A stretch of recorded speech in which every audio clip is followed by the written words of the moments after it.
Tamayıldızlar.com Görmedim sana tay,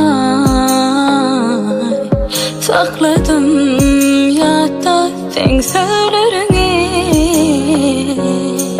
Yürekten sevdim o gözlerini.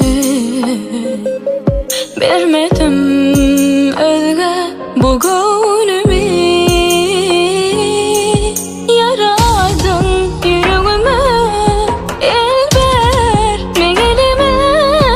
Bololi bilece batli bu sıcak günlerde. Bağladım bu ömrümü dine sana bilece. Bolma için yine yarım bu sıcak günlerde yan. Bağladım bu ömrümü dine sana bilece. Bolma için yine yarım. Gel canım,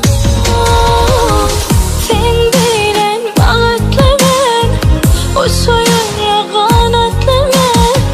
O gözlerden başka gözler bana görünmeyen. Hoş geldin men kalbime, nur saydın ömrüme. Dilemem senden duyarım bu mehremi. Yaradın yüreğime, el ver men elime. Bololi bilece batli.